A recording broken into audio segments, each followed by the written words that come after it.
यहाँ पर जो मुद्दा उठाया गया है वो केवल वसीयत का नहीं है, बल्कि वो कानून से जुड़ा हुआ है, प्रोसेस से जुड़ा हुआ है और जो भी ह्यूमन इमोशंस है उनका भी है। तो जो रोहित बल थे, जो कि एक बहुत ज्यादा फेमस फैशन डिजाइनर थे, उनकी जो भी वसीयत है और उनसे जुड़ा हुआ जो भी विवाद है, जो भी कंट्रोवर्सी है, हमें ये सोचने पर मजबूर कर देती है कि ये जो वसीयत है इसको लेकर कितना सेंसिटिव और कॉम्प्लेक्स मैटर ये बन जाता है। तो चलिए इस टॉपिक पर डिटेल से बात करते हैं। तो सबसे पहले मैं बात करता हूँ, जो रोहित बल का निधन हुआ था, उनके परिवार और दोस्तों के लिए ना केवल एक इमोशनल ब्लो था या फिर एक भावनात्मक झटका था, बल्कि उनके द्वारा छोड़ी गई जो भी संपत्ति थी, जो भी प्रॉपर्टी थी और उनके जो भी फैशन ब्रांड्स थे, उनको लेकर एक बड़ी कंट्रोवर्सी खड़ी हो गई है। उनके जो भी क्लोज फ्रेंड है और जो फॉर्मर मॉडल है, ये क्लेम किया है कि उनके पास रोहित बल की वसीयत है, जो उनकी जो भी संपत्ति है और जो ब्रांड्स हैं उनका उत्तराधिकारी बनाती है। इसके लिए दिल्ली के डिफेंस कॉलोनी में 2 फ्लोर्स, नोएडा में एक फैक्ट्री, कुछ जमीन है, कुछ आर्ट वर्क्स है और दूसरी चीजें भी शामिल है कुछ। अगर दूसरी साइड देखें तो जो रोहित की फैमिली है,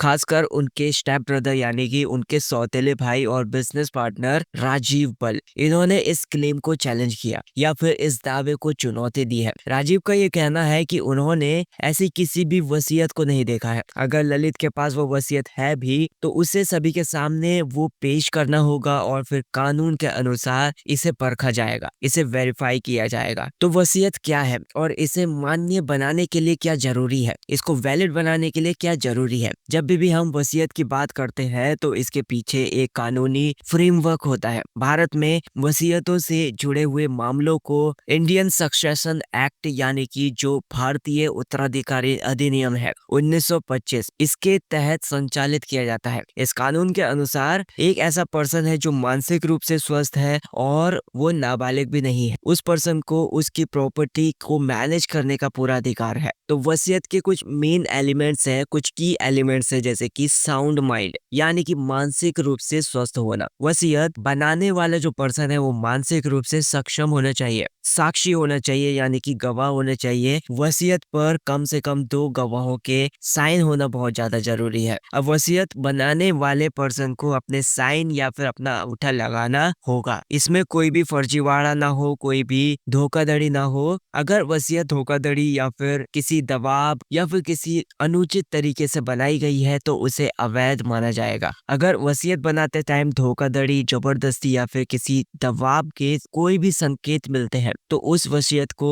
नल एंड वॉइड माना जाएगा, यानी कि बिल्कुल शून्य माना जाएगा। इसका मतलब यह है कि ऐसी वसीयत को कानूनी रूप से कभी नहीं बनाया गया। तो अब ये सवाल आता है कि क्या वसीयत को चुनौती दी जा सकती है? हाँ, वसीयत को चुनौती दी जा सकती है। इसके लिए कुछ कॉमन से आधार होते हैं, जैसे कि सस्पिशियस सर्कमस्टांसेस। अगर वसीयत अनयूजुअल और सस्पिशियस कंडीशंस के अंतर्गत बनाई गई है, मतलब अगर कोई भी वसीयत बिल्कुल असामान्य और संदिग्ध परिस्थितियों में बनाई गई हो तो वहां पर चैलेंज किया जा सकता है। Non compliance with legal requirement, अगर वसीयत में जरूरी शर्तों का पालन नहीं किया गया हो तो उस टाइम पर इसको चैलेंज किया जा सकता है। अगर वसीयत में परिवार के सदस्यों को अनुचित तरीके से अनदेखा किया गया हो तो उस टाइम पर इसको चैलेंज किया जा सकता है। ललित टहलान का ये क्लेम है, ये दावा है कि उनके पास रोहित बल की वसीयत है जो कि पूरी तरीके से वैध है। वकील के अनुसार इस वसीयत पर रोहित के साइन भी है और गवाहों के द्वारा प्रमाणित भी है। इतना ही नहीं, टहलान ने वसीयत के टाइम के फोटोज भी होने का दावा किया है। कई बार वसीयत में एक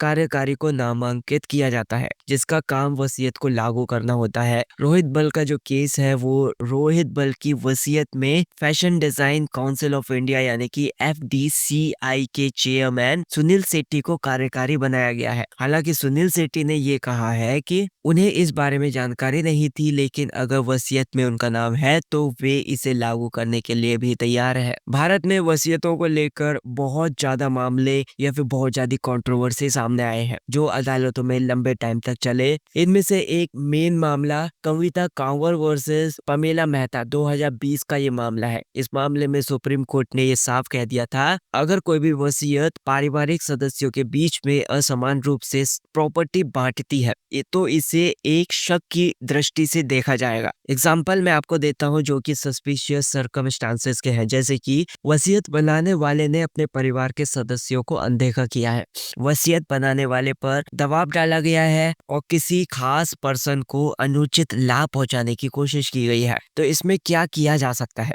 अब सवाल ये उठता है कि इस तरीके के जो भी विवाद हैं उनको कैसे सुलझाया जाए। तो सबसे पहले जो भी जरूरी डॉक्यूमेंट्स हैं उनका वेरिफिकेशन करना होता है। फिर ये देखना होता है कि वसीयत के नियमों का पालन किया गया है या फिर नहीं। अगर किसी को लगता है कि वसीयत में कुछ गड़बड़ी है तो वे अदालत में इसके खिलाफ जा सकते हैं। तो मतलब जो वेरिफिकेशन है, वसीयत के गवाहों को अदालत में बुलाकर इसकी वैधता को, इसके वेरिफिकेशन को साबित करना होता है।